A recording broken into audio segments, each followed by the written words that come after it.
আমাদেরকে একদম ছোটবেলা থেকে গোগ্রাসে গেলানো হচ্ছে, শেখানো হচ্ছে এবং হয়েছে বাংলা মানেই অভাব, বন্যা আর দুর্ভিক্ষ। ব্রিটিশরা আসার আগে যেন আমরা অন্ধকারে পড়েছিলাম, সভ্যতা নাকি বুঝতাম না। কিন্তু ইতিহাস তো অন্য কথা বলে ভাই। বাস্তবতা হলো বাংলা ছিল পৃথিবীর অন্যতম ধনী, স্বয়ংসম্পূর্ণ ও শক্তিশালী একটা রাষ্ট্র। এতটাই সমৃদ্ধ যে বিশ্ববিখ্যাত পর্যটকরা এই দেশকে ডাকতেন দোজক ই পূর্ণি আমদ, অর্থাৎ প্রাচুর্যে ভরা নরক।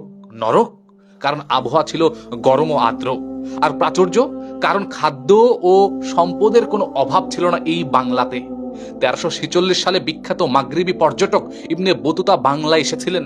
তিনি বাংলার আবহাওয়ায় বিরক্ত হলেও এখানকার সস্তা খাদ্য আর ঐশ্বর্যে অবাক হয়ে পড়ে গিয়েছিলেন। আপনি কি জানেন তিনি উল্লেখ করেছেন তার লিখায়, 1 দিরহামে মানে রৌপ্য মুদ্রায় পাওয়া যেত 8টি হষ্টপুষ্ট মুরগি, 15টি দিরহামে পাওয়া যেত একটি সম্পূর্ণ গরু।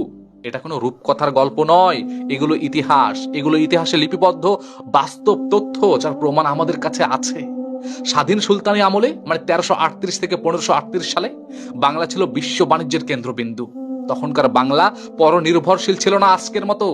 নিজেরাই নিজেদের উৎপাদন করত আর বিশ্বকে তাক লাগিয়ে দিত, বিশ্বকে সরবরাহ করত। বাংলা তখন বিশ্বকে কাপড় পরাতো। মসলিন ও সূক্ষ্ম সুতি বস্ত্র ছিল বাংলার আন্তর্জাতিক ব্র্যান্ড।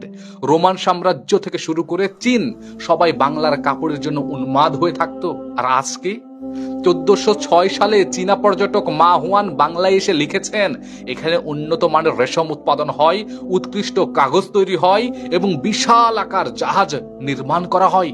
হ্যাঁ, আপনি সত্যি শুনেছেন, জাহাজ। আজ আজ আমরা জাহাজ ভাঙ্গা শিল্প নিয়ে গর্ব করি, কিন্তু একসময় এই বাংলায় ছিল জাহাজ নির্মাণের কারখানা এবং বিশ্বসেরা। ইউরোপ তখনও সমুদ্রে আধিপত্য প্রতিষ্ঠা করতে পারেনি, অথচ বাংলায় ছিল সুলতানদের নৌবহর।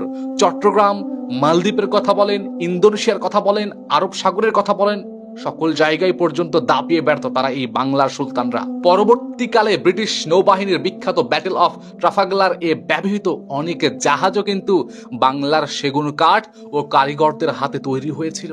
এই ইতিহাস কি আমরা জানি? বাংলার কাঠ আর দক্ষতা দুটোই ছিল প্রশ্ন অতীত। সুলতান গিয়াসুদ্দিন আজম শাহের কথা কি আমরা জানি?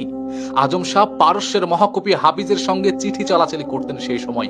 তিনি মক্কায় মাদ্রাসা নির্মাণের জন্য অর্থ পাঠাতেন।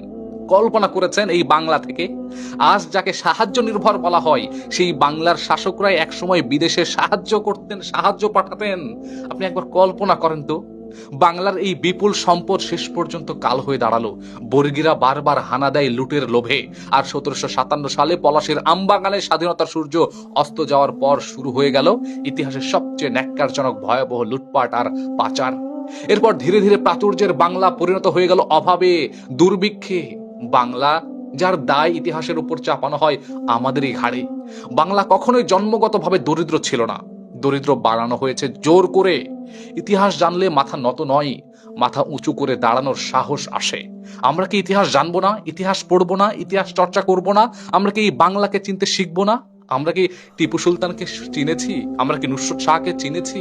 আমরা কি মীর কাসেমকে চিনেছি? তারেক বিন জিয়াদকে চিনেছি? আমরা কাকে চিনেছি?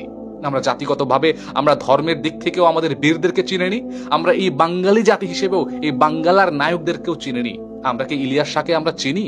আমরা কি নুসরত শাহকে চিনেছি? কখনো তাদের বই আমাদের পাঠ্য বই পড়ানো হয়েছে? পড়ানো হয়নি ভাই, আমরা আটকে গেছি সেই চেতনায়।